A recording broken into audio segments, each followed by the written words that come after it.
ಅಷ್ಟಕ್ಕೂ ಇದಕ್ಕೆಲ್ಲ ಕಾರಣ ನಾನು. ಅವತ್ತು ನನ್ನ ಮಗನ ಹೊರಗಡೆ ಕಳಿಸ್ತೇನೆ, ಮಾಧುರ್ಯನೇ ಕತ್ತಿ ಹಿಡಿದು ಆಚೆ ಹಾಕಿದ್ರೆ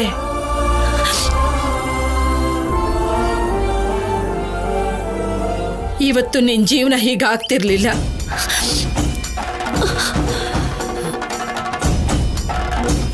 ಪಾಪ ಮಾಡಿದ್ದು ನಾನೇ.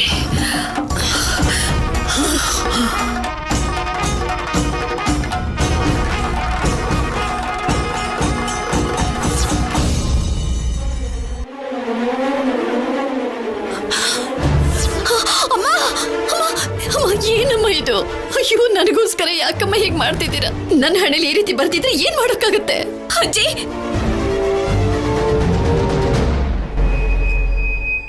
ಅಜ್ಜಿ, ಅಜ್ಜಿ.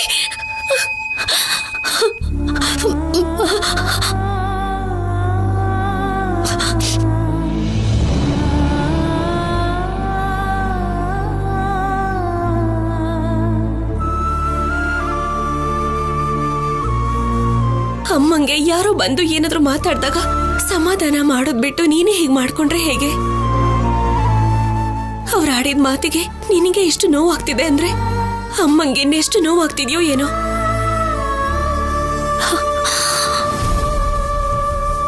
ಆ ಮಾತು ಯಾವ ಹೆಣ್ಣು ಕೇಳದೆ ಇರೋ ಅಂತ ಮಾತಮ್ಮ.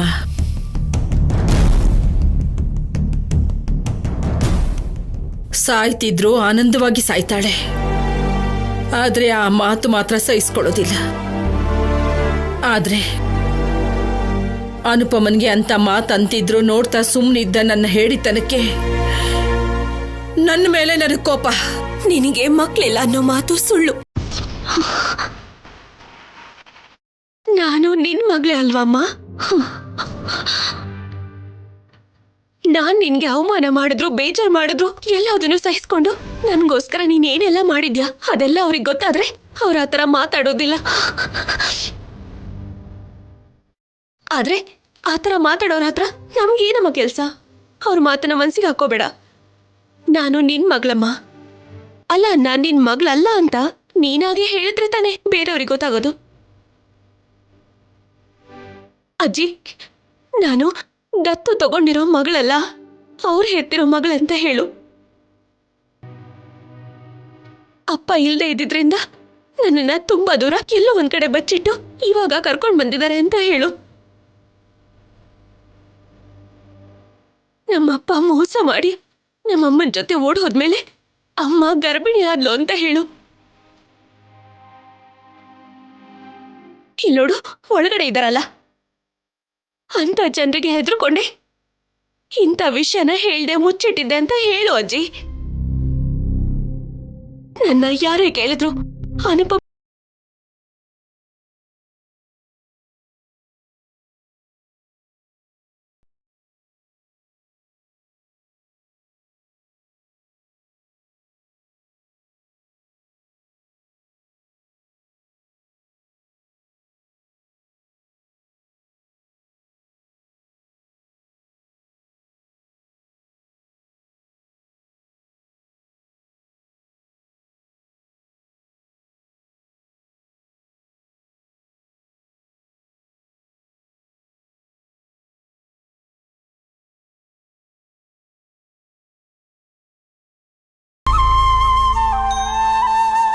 ಒಂಬತ್ತು ತಿಂಗಳು ತನ್ನ ಮಗುನ ಯಾವ ತಾಯಿಯಾದ್ರೂ ಹೊರ್ತಾಳೆ. ಆದ್ರೆ ತಂದಲ್ದಿರೋ ಮಗಳನ್ನ ಇಷ್ಟು ದಿನ ಮನ್ಸಲ್ಲಿ ಇಟ್ಕೊಂಡು ನೋಡ್ಕೊಂಡಿದ್ದಾಳೆ. ಅನುಪಮ ಅವಳು ಹೆತ್ತ ತಾಯಿಗಿಂತ ದೊಡ್ಡವಳಮ್ಮ. ಅಮ್ಮ ಸಾರಿ ಅಮ್ಮ, ನಾವೇ ಪೂಜೆ ಕರೆಸಿ ಅವ್ರಿಗೆ ಅವಮಾನ ಮಾಡ್ದಾಗತ್ತೆ ಅಂತ ಏನು ಹೇಳೋಕ್ಕಾಗದೆ ಅವ್ರನ್ನ ಬಿಟ್ಬಿಟ್ಟೆ. ಅವರೇನೋ ಮಾತಾಡಿದ್ರು ಅಂತ ನೀನ್ ಯಾಕೋ ಸಾರಿ ಕೇಳ್ತೀಯ ಶೌರ್ಯ? ಅಂತ ಎಷ್ಟೆಷ್ಟೋ ಮಾತುಗಳನ್ನ ಕೇಳ್ಕೊಂಡು ಬಂದ್ಬಿಟ್ಟಿದ್ದೀನಿ. ಇದೇ ಮೊದಲನೇ ಸಾರಿ ಕುಟುಂಬದವ್ರ ಮುಂದೆ ಇಷ್ಟೊಂದು ಅವಮಾನ ಆಗಿದ್ದು. ಆದ್ರೆ ಅದು ಇದೇ ಕೊನೆ ಸಲ ಆಗಿರತ್ತೆ. ಇನ್ನೊಂದ್ಸಲ ಯಾರು ಅಮ್ಮಂಗೆ ಆ ಮಾತಾಡಬಾರ್ದು. ಸರಿ, ಹಾ ಬೇಗ ಬನ್ನಿ. ಪುರೋಹಿತರು ಬರೋಕ್ ಹೇಳ್ತಿದ್ದಾರೆ. ಸಂಕಲ್ಪ ಮಾಡ್ಕೊಂಡಿರೋ ನೀನೇ ಕೊನೆ ಆರತಿ ಮಾಡ್ಬೇಕಂತೆ.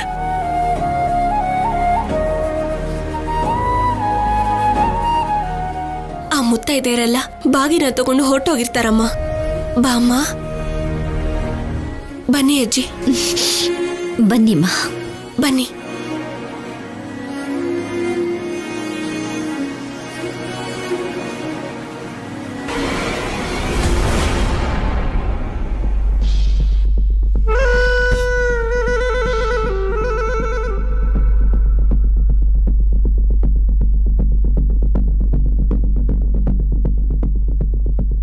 ನಮಸ್ತೆ ಬಾಯ್. ನಮಸ್ತೆ.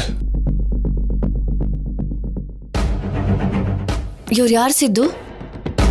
ಇಲ್ಲಿಗೆ ಯಾಕೆ ಕರ್ಕೊಂಡು ಬಂದೆ? ಕಲ್ಯಾಣಿನ ಏನು ಮಾಡ್ತಾ ಇಲ್ಲ ಅನ್ನೋ ಬೇಜಾರು ನಮಗಿನ್ನಿರಬಾರ್ದು ಸ್ಯಾಮ್. ಆ ಬೇಜಾರ್ನ ಆದಷ್ಟು ಬೇಗ ಕೊಲೆ ಮಾಡಬೇಕು. ಕಣ್ಮುಂದೆ ಇದ್ದ ಕಲ್ಯಾಣಿನ ದೇವಸ್ಥಾನದಲ್ಲಿ ಏನು ಮಾಡದೆ ಬಿಟ್ಬಿಟ್ಟು ಇಲ್ಲಿಗೆ ಬಂದು ಮಾತಾಡಿ ಏನ್ ಪ್ರಯೋಜನ ಸಿದ್ದು? ನಾವಿಲ್ಲಿವರೆಗೂ ಕಲ್ಯಾಣಿನ ಸಾಯಿಸಿದ್ರೆ ಸಾಕು ಅಂತ ಅನ್ಕೊಂಡಿದ್ವಿ ಸ್ಯಾಮ್. ಅದೇ ತಪ್ಪು ಅಂತ ಇವಾಗ ನನಗೆ ಅರ್ಥ ಆಗಿದೆ.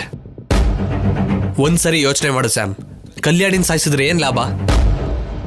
ನಿನ್ನ ಹೀರೋಯಿನ್ ಆಗದಿರೋ ತರ ಮಾಡಿದ್ಲು, ಕೈಗೆ ಸಿಕ್ಕಿದ ಬಂಗಾರನ ವಾಪಸ್ ಕೊಡೋ ತರ ಮಾಡಿದ್ಲು, ನಮಗ್ ಮನಃಶಾಂತಿ ಇಲ್ದೇ ಇರೋ ಹಾಗೆ ಮಾಡಿದಾಳೆ. ಇದೆಲ್ಲದಕ್ಕೂ ಕಾರಣ ಕಲ್ಯಾಣಿ ಅಂತ ನಾವ್ ಅನ್ಕೊಂಡಿದೀವಿ. ಆದ್ರೆ ಕಾರಣ ಕಲ್ಯಾಣಿನೇ ಅಲ್ವಾ ಸಿದ್ದು?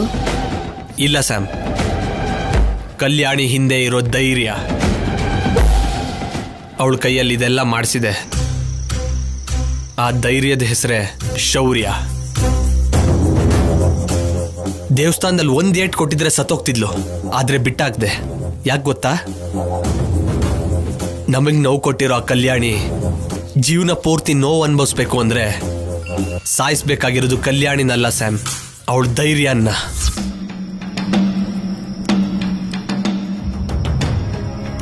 ಅಂದ್ರೆ ಶೌರ್ಯನೇ ಸಾಯಿಸ್ಬಿಡ್ತೀಯಾ? ಹೌದ್ ಸ್ಯಾಮ್. ಶೌರ್ಯ ಸತ್ರೆ ಆ ಕಲ್ಯಾಣಿ ಧೈರ್ಯ ಸತ್ ಹೋಗುತ್ತೆ. ಅವನಿಗೆ ಭಯಪಟ್ಟು ನಾವು ಹೀಗೆ ಬಚ್ಚಿಟ್ಕೊಂಡು ಓಡಾಡೋ ಅಗತ್ಯನೂ ಇರೋದಿಲ್ಲ. ಶೌರ್ಯ ಸತ್ತ ಅಂದ್ರೆ ಕಲ್ಯಾಣಿ ವಿಧವೆ ಆಗ್ತಾಳೆ. ಕಲ್ಯಾಣಿ ಯಾವಾಗ ಹಾಗೆ ಒಂಟಿಯಾಗಿ ಉಳಿದೋಗ್ತಾಳೋ ಆ ಮನೇಲಿ ಎಲ್ರು ಬದುಕಿದ್ರು ಸತ್ತ ಹಾಗೇನೆ. ಅದಕ್ಕೆ ಈ ಡಿಸಿಷನ್ ತಗೊಂಡಿದ್ದೀನಿ.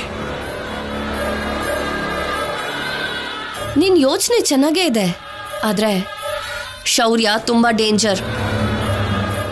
ಮಿಸ್ ಆದ್ರೆ ಸ್ಪಾಟಲ್ಲೇ ನಮ್ಮನ್ನ ಎನ್ಕೌಂಟರ್ ಮಾಡಿ ಬಿಸಾಕ್ತಾನೆ. ಏನ್ ಸ್ಯಾಮ್, ನನ್ನ ಬಗ್ಗೆನೇ ಈ ರೀತಿ ತಿಳ್ಕೊತಾ ಇದ್ಯಾ? ಇವಾಗ ನಾವು ಗಂಡ ಹೆಂಡತಿ ಸ್ಯಾಮ್. ನಾವು ಆನಂದವಾಗಿರ್ಬೇಕು ಅಂದ್ರೆ ಆ ಮನೆಯಲ್ಲಿ ಆನಂದ ಇಲ್ದೇ ಇರೋ ಹಾಗೆ ಮಾಡಬೇಕು. ನೋಡಿ, ಆ ಶೌರ್ಯನ್ ಸಾಯಿಸಿದ್ರೆ 5 ಲಕ್ಷ ಕೊಡ್ತೀನಿ. ಅವನ ವಿಷಯ ನನಗೆ ಬಿಟ್ಬಿಡಿ. ಅವನ ಕತೆ ನಾವು ಮುಗಿಸ್ಬಿಡ್ತೀವಿ. ಎಲ್ರು ಇರುವಾಗ ಶೌರ್ಯನ್ ಸಾಯಿಸೋದ್ ಕಷ್ಟ. ಹೊರಗಡೆ ಕರ್ಕೊಂಬರ್ಬೇಕು, ಆಗ್ಲೇ ನಿಮ್ ಕೆಲಸ ಸುಲಭ ಆಗುತ್ತೆ.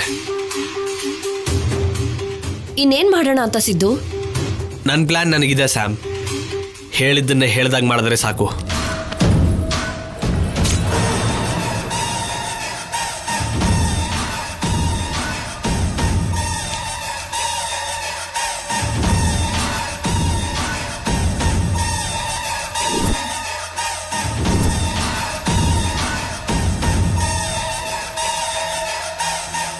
ನಾನು ಹೇಳಿದ ಅರ್ಥ ಆಯ್ತು ಅಲ್ವಾ?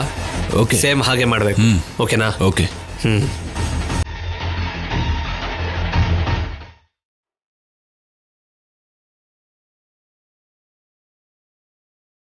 ಅಮ್ಮ, ಯಾರು ಏನೇ ಅನ್ಕೊಂಡ್ರು ಸಂಕಲ್ಪ ನೀವು ಮಾಡ್ಕೊಂಡಿರೋದ್ರಿಂದ ನೀವೇನ್ ಅನ್ಕೋತಿರೋ ಅದು ನಡೆಯುತ್ತೆ. ಒಂದ್ಸಲ ನಿಮ್ ಮನ್ಸಲ್ಲಿರೋ ಕೋರಿಕೆನ ಮನಸ್ಫೂರ್ತಿಯಾಗಿ ಅಮ್ಮನೆದುರಿಗೆ ನಿವೇದನೆ ಮಾಡ್ಕೊಂಡು ಈ ಕರ್ಪೂರ ಹಚ್ಚಿ ಮಂಗಳಾರತಿ ಮಾಡಿಮ್ಮ.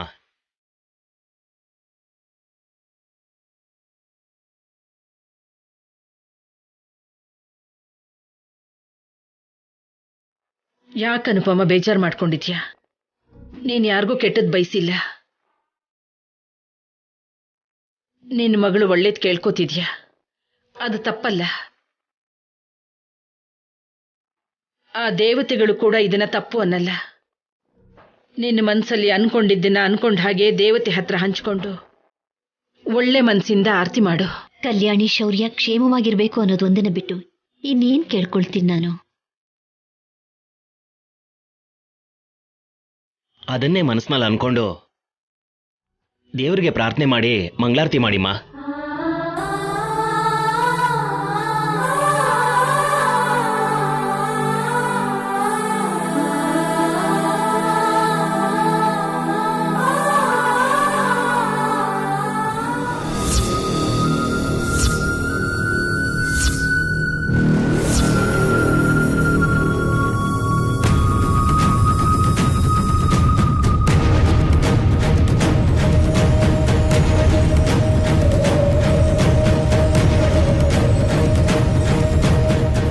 ಆರತಿ ಮಾಡೋಕ್ ಹಚ್ಕೋತಿದ್ದ ಹಾಗೆ ಅದು ಆರೇ ಹೋಯ್ತು.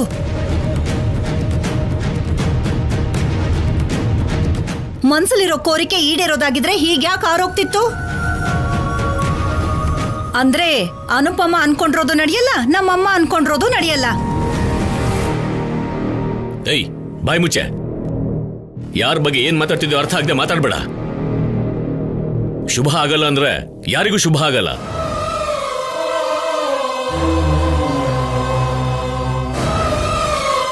ಅನುಪಮಗೆ ಒಳ್ಳೇದಾಗ್ಲಿಲ್ಲ ಅಂದ್ರೆ ನಮಗೂ ಕೂಡ ಒಳ್ಳೇದಾಗ್ದಿರೋ ಹಾಗೇನೆ. ಅಷ್ಟು ನಿಂಗೆ ಅರ್ಥ ಆಗಲ್ವಾ? ಮಾವಯ್ಯ, ಅತ್ತೆ ಏನೋ ದೀಪ ಆರೋಯ್ತು ಅನ್ನೋ ಬೇಜಾರಲ್ಲಿ ಮಾತಾಡ್ತಾ ಇದ್ದಾರೆ. ಅದರಲ್ಲಿ ಅವ್ರ ತಪ್ಪೇನಿದೆ? ಅತ್ತೆ, ಗಾಳಿ ಜೋರಾಗಿ ಬೀಸ್ತಿದೆ, ಅದಕ್ಕೆ ಆರತಿ ಹಾರೋಗಿದ್ದು. ಗಾಳಿಗೆ ದೀಪ ಹಾರಿದ್ದಕ್ಕೆ ದೇವ್ರಿಗೆ ಬೈದ್ರೆ ಹೇಗೆ? ಇವಾಗ ಬೆಳಗುತ್ತೆ ನೋಡಿ. ಅನುಪಮ, ದೀಪ ಆರೋಯ್ತಲ್ವಾ, ಅದನ್ನ ಅಪಶಕನ ಅಂತ ಭಾವಿಸ್ತೇನೆ. ಮತ್ತೊಂದ್ಸಲ ಹಚ್ಚು.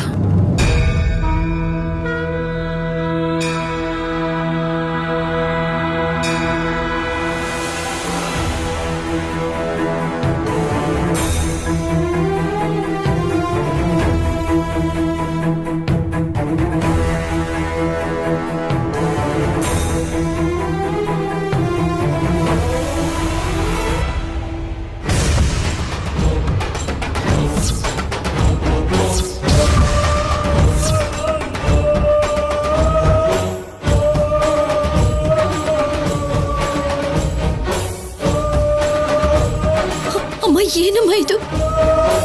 ನನ್ನ ಮಕ್ಕಳು ಕ್ಷೇಮವಾಗಿರ್ಬೇಕು ಅಂತ ನಾನು ಕೇಳ್ಕೊಡ್ತಾ ಇದ್ರೆ ಯಾಕೆ ಹೀಗಾಗೋಯ್ತು?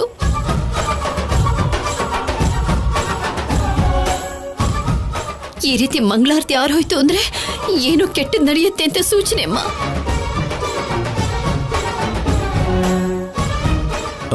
ಗಾಳಿಗೆ ದೀಪ ಆರು ಹೋಗಿದೆ. ಅದ್ರ ಬಗ್ಗೆ ಇಷ್ಟು ಡಿಸ್ಕಷನ್ ಯಾಕೆ ಮಾಡ್ತಿದ್ದೀರಾ?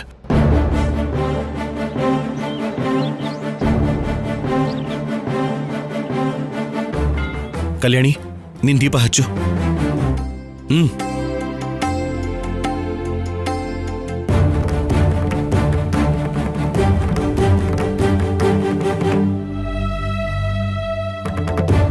ಯಾಕಮ್ಮ ಆ ಥರ ಭಯ ಪಡ್ತಿದ್ಯಾ? ಏನೂ ಆಗೋದಿಲ್ಲ. ನಿನ್ ಪೂಜೆ ಫಲ ಕೊಡುತ್ತೆ. ಇದೆಲ್ಲ ಚಿಕ್ಕ ಚಿಕ್ಕ ಪರೀಕ್ಷೆ ಅಷ್ಟೇ. ಇಷ್ಟಕ್ಕೆ ಹೆದರ್ಕೊಂಡ್ರೆ ಹೇಗೆ? ಮನಸ್ಫೂರ್ತಿಯಾಗಿ ನಿನ್ ಮನ್ಸಲ್ಲಿ ಏನ್ ಅನ್ಕೊಂಡಿದ್ಯೋ ಅದನ್ನ ಬೇಡ್ಕೋ.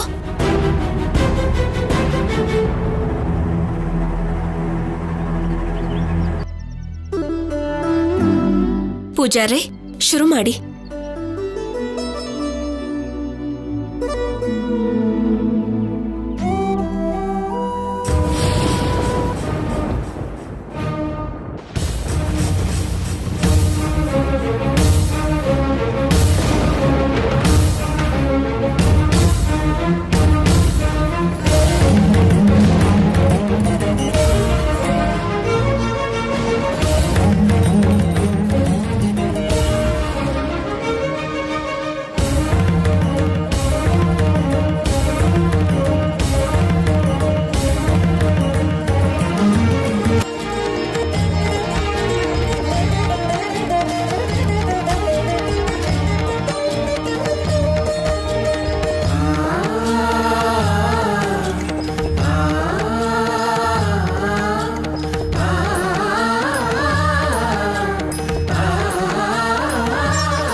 ಪುರೋಹಿತ್ರೆ, ಅಮ್ಮ. ನಾವಿನ್ ಹೋಗಿ ಬರ್ತೀವಿ. ಒಳ್ಳೇದಮ್ಮ. ಬನ್ನಿ.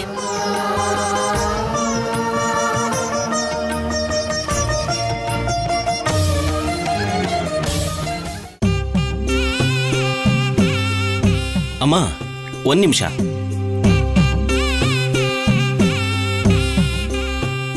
ಅಮ್ಮ, ನಿನ್ನ ಗಂಡನ ಕೈಯಿಂದ ಈ ಸಿಂಧೂರನ ನಿನ್ನ ಹಣೆ ಮೇಲೆ ಒಂದು 5 ದಿನ ಹಚ್ಚಿಸ್ಕೊಳಮ್ಮ.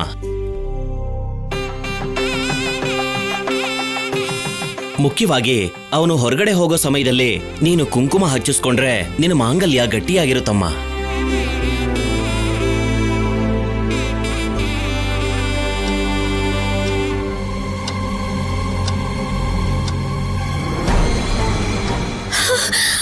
ಅಯ್ಯೋ,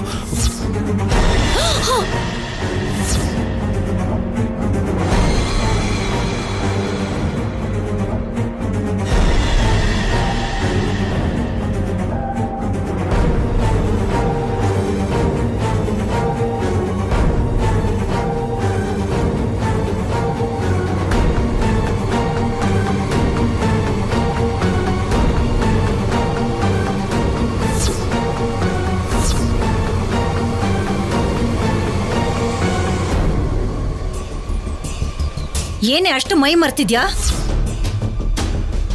ಪುರೋಹಿತರು ಅಷ್ಟು ಭಕ್ತಿಯಿಂದ ಕುಂಕುಮನ ತಂದು ನಿನ್ ಕೈ ಕೊಡ್ತಾ ಇದ್ರೆ ಅದನ್ನ ನೆಲದ ಪಾಲ್ ಮಾಡ್ಬೇಕು ಅಂತಿದ್ದ?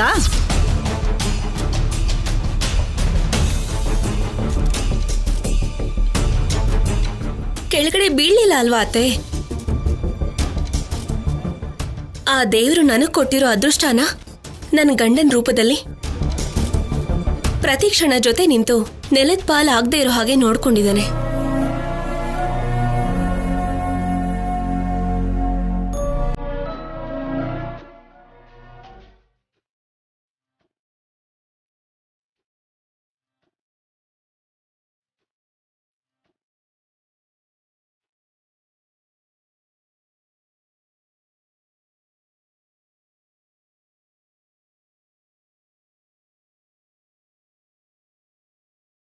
ಪೂಜೆ ಮಾಡಬೇಕು ಅಂತ ಬಂದ್ರೆ ಏನೋ ಆಗೋಯ್ತು. ಕೊನೆಗೆ ನಾವು ಅನ್ಕೊಂಡ ಹಾಗೇನೆ ಪೂಜೆ ಚೆನ್ನಾಗಿ ನಡೀತು.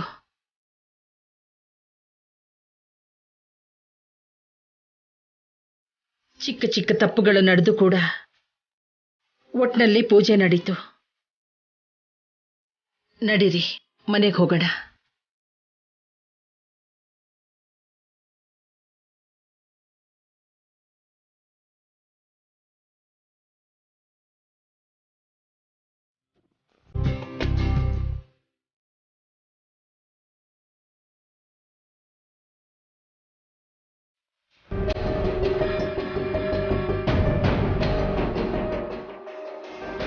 ಇವಾಗ ನಿಮ್ಮ ಅನುಪಮ ಅಮ್ಮ ಪೂಜೆ ಮಾಡಿದ್ರೆ ನಾವು ಬಾಗಿನ ತಗೋಬೇಕಾ? ಸಾಕ್ ಸುಮ್ನೆ ಇರಿ. ಅವ್ರು ಕೊಟ್ಟಿದ ತಕ್ಷಣ ನಾವು ತಗೊಂಡ್ಬಿಡ್ಬೇಕಾ? ಬಂಜೆ ಹತ್ರ ಇಂಥ ಪೂಜೆ ಹೇಗ್ ಮಾಡಿಸ್ತೀರಾ?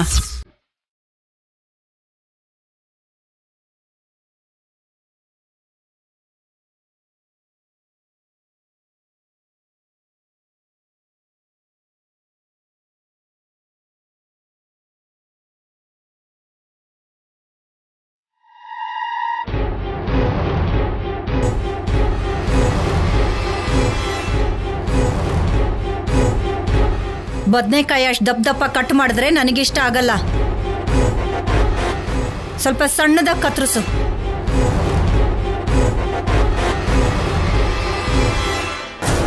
ಅತ್ತಿಗೆ, ಅನುಪಮ ಅಮ್ಮಂಗೆ ಯಾರು ಏನಂದ್ರೂ ಬೇಜಾರಾಗಲ್ಲ. ಅನ್ನೋರು ನನಗಂದಿಲ್ಲ ಅನ್ನೋರು ಹಾಗಿರ್ತಾರೆ. ಒಂದ್ ಥರದಲ್ಲಿ ಆ ಥರ ಇರೋದು ಒಳ್ಳೇದೇನೆ. ಆದ್ರೆ ನನ್ನ ಕೈಲಿ ಆ ಥರ ಇರೋಕ್ಕಾಗಲ್ಲಪ್ಪ.